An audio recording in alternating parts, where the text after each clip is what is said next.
From the News Channel 5 Network, this is SportsLine.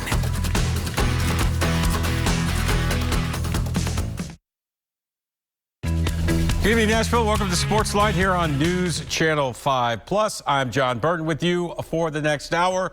Phone lines wide open. Would love to hear from you tonight. No guests scheduled as of now, so this is your time to get in. Anything you want to talk about? Titans, Vols, Commodores. Anything is on the table, even Predators, why not? But we're inching closer to football season, obviously. And for the Tennessee Titans, 25 days and counting until they open the regular season. Of course, preseason game number 2 comes your way Saturday night at Nissan Stadium when they take on the Tampa Bay Buccaneers. And, of course, the Buccaneers are already in town, the first of 2 joint practices between the Titans and Bucs taking place today at Ascension Sports Park. We're going to hear from several of the players and Coach Vrabel coming up in tonight's show.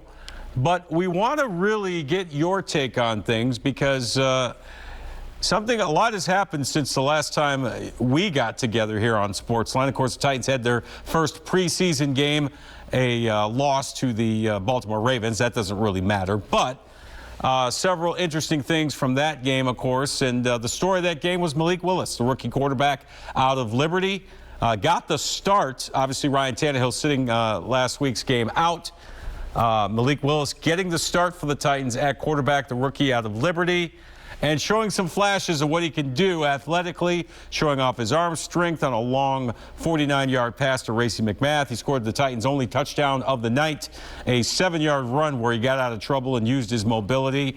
And afterwards, of course, head coach Mike Vrabel saying he needs to see Willis stay in the pocket more, deliver the football, and as he likes to say, let it rip. Still, he fared a little bit better than Logan Woodside did, who, of course, has been the primary backup here for the last couple of years behind Ryan Tannehill. Woodside, of course, with 2 interceptions in that preseason game. Very low quarterback efficiency rating, very low completion percentage. So, on Friday, when head coach Mike Vrabel was asked if the quarterback, the backup quarterback, the primary backup quarterback spot is still open, Vrabel simply replied, meaning it is open. However, Logan Woodside still appears to be the odds-on favorite, but Malik Willis, it would appear, has an opportunity to maybe leapfrog Logan Woodside to be the Titans' backup quarterback. We're going to hear from Logan Woodside in just a little bit. But as far as today's joint practice goes with the Tampa Bay Buccaneers, looked like it was more of a day for the defense. Especially the defensive line. They seem to do a pretty good job against the Buccaneers' offensive line. Keep in mind the Buccaneers are missing several key players on offense. There was no Mike Evans today. Of course, Tom Brady is away from the team, so he is not here. So it was a combination of Blaine Gabbert and Kyle Trask at quarterback for the Bucs today. The secondary had its moments. Of course, Julio Jones back here in Tennessee. He signed with the Buccaneers right before the start of training camp. Spent last year here. Just never really worked. He couldn't stay healthy. And unfortunately, he was one and done. But, Christian Fulton and some of the other cornerbacks doing a pretty good job today on Julio Jones in the one-on-one drills.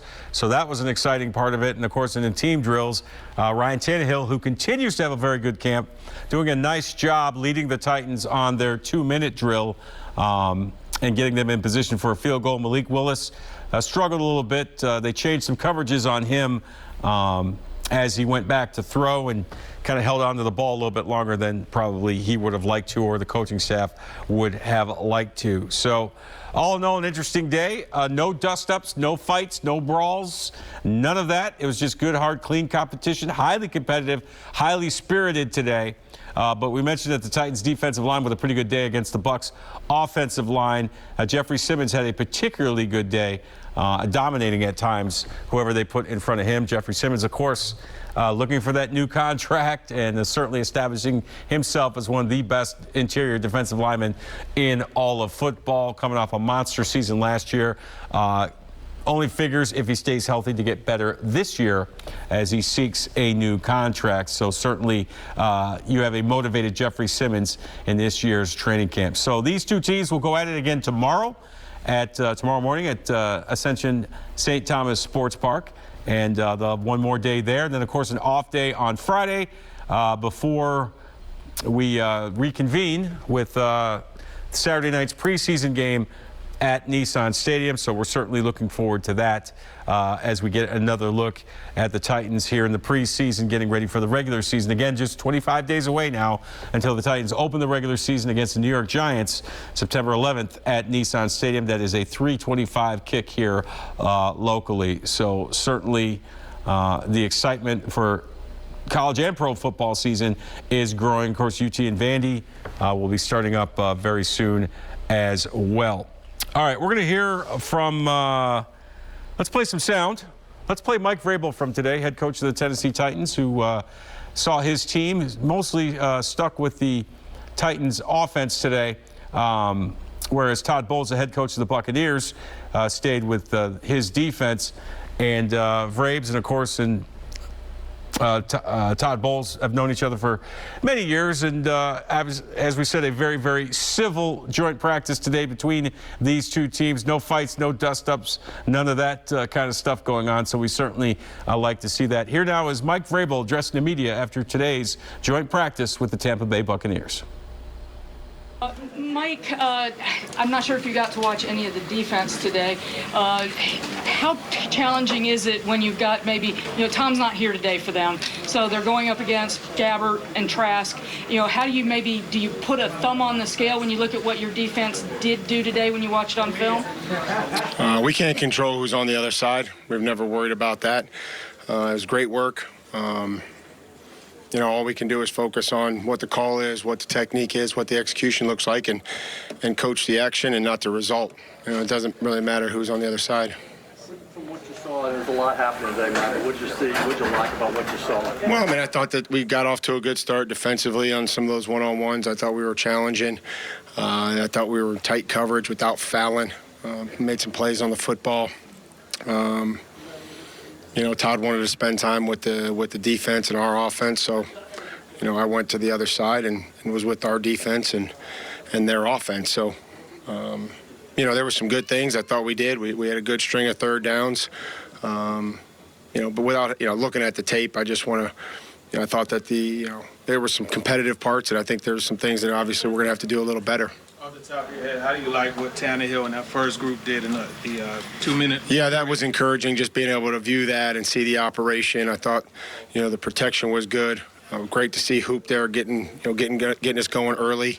Running the ball back in, getting set, all those things that we talk about with the operation.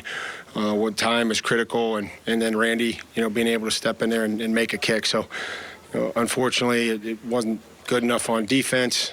At times over there in that situation. So, we get to coach from it, and I thought it was really good. I appreciate how the Tampa Bay practiced. I appreciate how we practice. I know that it's competitive and things, you're going to try to take it to the edge, and, but I felt like we all respected each other. We tried to stay away from the quarterback, so really appreciated that. What do you think of the defensive one-on-ones down there? Christian seemed to be particularly good against Julio a couple times. Maybe. Yeah, I just touched on that. I just touched on that here with the one-on-ones, with not being tight coverage and not being in fouling and challenging, and there's some things that we have to work on, but I would say encouraging.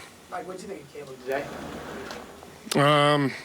On first glance, I didn't think it was probably his best day. He had a good day yesterday, and I'm gonna go watch the tape, but I just didn't see what I saw from yesterday. I thought he, some things that we need to continue to work on. How good are days like today for your second-string offensive line against this particular type defense? I'm sorry, how good is it? How good are days like today? Oh, yeah, they're great. Yeah, new looks, new schemes, new players. That's something we've always talked about with the joint practices, is being able to figure out who the guy is that you're going against, his play style, what moves he's used, in one-on-ones, and then translating it over to the team drills.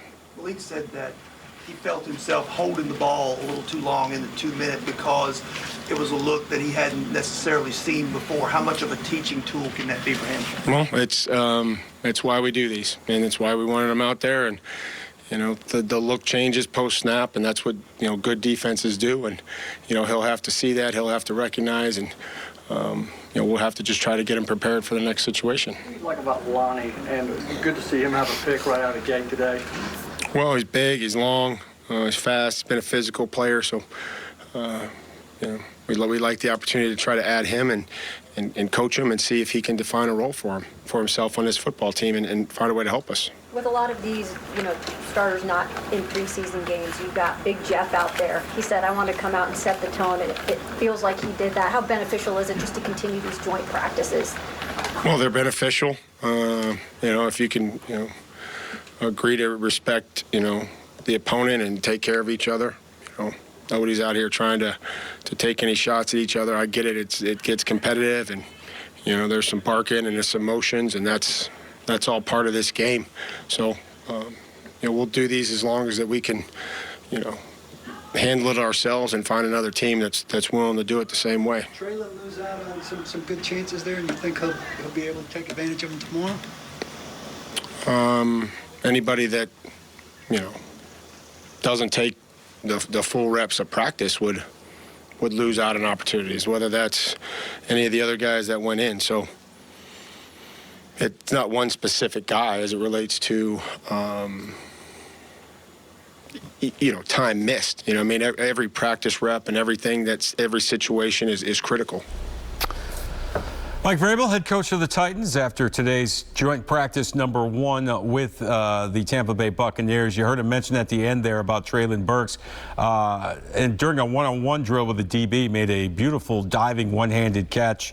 Got a little banged up, left practice for a while, came back, and then had to leave practice again. Of course, that's been an issue for Treylon Burks throughout the spring and the early part of the summer.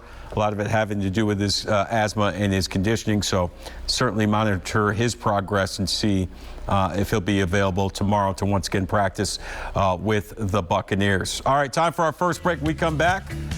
Well, we don't know who QB2 is going to be for the Titans, but we certainly know who QB1 is. Ryan Tannehill assesses his day in the joint practice today against the Buccaneers. That's straight ahead, plus your phone call, 737-7767. Would love to hear from you tonight. Just getting started here on SportsLine on News Channel 5+.